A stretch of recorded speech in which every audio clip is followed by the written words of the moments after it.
Hi అండి, శ్రీనివాసన్ నుంచి నేను పార్థని. హైదరాబాద్ శివార్లోని షామీర్పేట వద్ద ఉన్న ప్రసిద్ధ రత్నాలయం శ్రీదేవి భూదేవి సమేత వెంకటేశ్వర స్వామి ఆలయం ఆధ్యాత్మిక ప్రశాంతతకు, అద్భుతమైన శిల్పకళకు ప్రసిద్ధి. ఈ ఆలయము ప్రధాన దైవమైన వెంకటేశ్వర స్వామి వారితో పాటు అభయ గణపతి, ఆంజనేయ స్వామి, వాసవి కన్యకా పరమేశ్వరి ఆలయాలు కూడా ఉన్నాయి. ప్రతీ నెల శ్రవణ నక్షత్రం నాడు స్వామివారికి అభిషేకము, కళ్యాణము అత్యంత వైభవంగా జరుగుతాయి. పౌర్ణమి రోజున సత్యనారాయణ స్వామి వ్రతాలు నిర్వహిస్తారు. మేమైతే ఆలయంలోకి ఎంటర్ అవుతున్నామండి. ఇది ప్రధాన ఆలయం. ఎంత బాగుంది చూసారా, గోపురము, శిల్పకళ చాలా ఉట్టి పడుతూ ఉంటుంది. ఆ పచ్చని చెట్లు, అందమైన ఉద్యానవనాలు, గార్డెన్స్ మాట, ఫౌంటైన్లతో ఆలయ పరిసరాలు భక్తులకు ఎంతో మనశ్శాంతిని అయితే కలిగిస్తాయండి. వేసవి అవడం వల్ల ప్రతి మామిడి చెట్టుకి కాయలు వేలాడుతూనే ఉన్నాయి. ధ్వజస్తంభం అయితే ఎంత బాగుందో చూడండి. ప్రతి ఒక్కరూ ఈ ప్రసిద్ధ వెంకటేశ్వర ఆలయ రత్నాలయాన్ని దర్శించుకోవాల్సిందే. ఈ దేవాలయము తెలంగాణ రాష్ట్రంలో రంగారెడ్డి జిల్లాలో షామీర్పేట ప్రాంతంలో అలియాబాద్లో ఉందండి. దేవాలయంలో వెంకటేశ్వర స్వామి, గోదాదేవి మరియు పద్మావతి అమ్మవార్లకు అంకితం చేయబడింది. రత్నాలయము అందమైన ద్రావిడ శైలి శిల్పకళతో ఆకట్టుకునే దేవాలయము.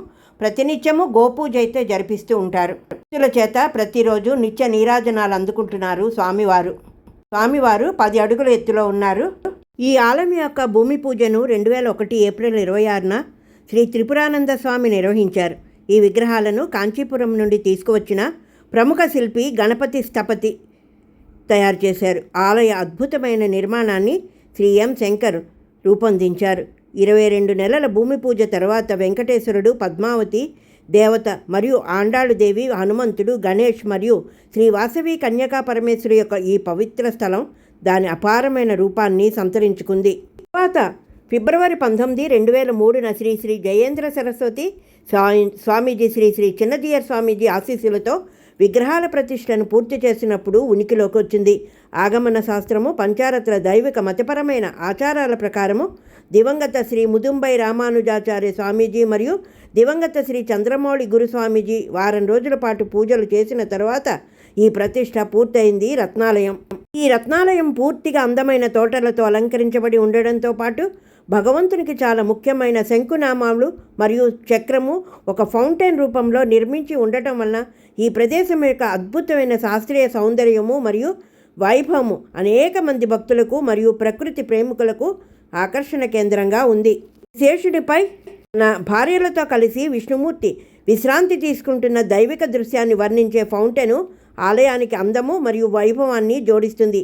ఈ ఆలయము యాగశాల, కళ్యాణకట్ట, ప్రవచన హాలు, విశ్రాంతి తీసుకోవడానికి పచ్చిక బయళ్ళు, పలహారాల చాలా భారీ పార్కింగ్ సౌకర్యము మరియు పిల్లల కోసము ఆట స్థలము వంటి సౌకర్యాలను కల్పిస్తోంది. అన్నిటికంటే మించి ఆలయము ప్రశాంతమైన వాతావరణంలో ఉంది. ఈ ప్రజలలో నిజమైన భక్తిని పెంపొందిస్తుంది. ఈ రత్నాలయం సికింద్రాబాద్ నుండి 25 కిలోమీటర్ల దూరంలో ఉంది. ఈ నెల శ్రవణ నక్షత్రం నాడు వెంకటేశ్వర స్వామికి అభిషేకము మరియు కళ్యాణము, శుద్ధ చవితి నాడు అభయ గణపతికి అభిషేకము, పూర్వభద్ర నాడు ఆంజనేయ స్వామికి మరియు పౌర్ణమి నాడు వాసవి కన్యకా పరమేశ్వరి దేవికి అదే రోజు సత్యనారాయణ స్వామి వ్రతాలు నిర్వహిస్తారు. రత్నాలయం బ్రహ్మోత్సవాల్లో వెంకటేశ్వరుని ఆరాధించడానికి తిరుమలకు వెళ్ళలేని వారికి మరియు వారి ఈ కళను సాకారం చేసుకోవడానికి, పూజలను చూసేందుకు మరియు వాటిలో పాల్గొనడానికి అవకాశం కల్పిస్తోంది. ఆలయము అనే మానవ ఆలోచన మరియు ఫలవంతమైన భావన ఒక అద్భుతమైన జ్యోతి లాంటిది. దీనిని మనం ఒక కుటుంబంగా పట్టుకొని వీలైనంత ప్రశాంతవంతంగా వెలిగించాలి. ఈ ఆలయాన్ని పరిశుభ్రమైన మరియు పవిత్రమైన ప్రార్థనా స్థలంగా మార్చడంలో భక్తులందరూ సహకారాన్ని అందిస్తున్నారు. కుటుంబ సమేతంగా ఈ రత్నాలయ దర్శనం చేసుకొని మేము మళ్ళీ మా ఇంటికి అయితే మేము బయలుదేరామండి. ఏడుకొండల స్వామి అనుగ్రహం మాకైతే ఎలా లభించిందో ఈ వీడియో చూసిన ప్రతి ఒక్కరికి లభించాలని కోరుకుంటున్నాను. శ్రీదేవి భూదేవి సమేత శ్రీ వెంకటేశ్వర స్వామిని దర్శించుకున్న ప్రతి ఒక్కరూ గోవిందా అని ఒక కామెంట్ అయితే చేయండి. 12 సంవత్సరాల ముందు మేము ఈ ఆలయాన్ని దర్శించుకున్న ఫోటోలు పెట్టాను. ఉంటానండి.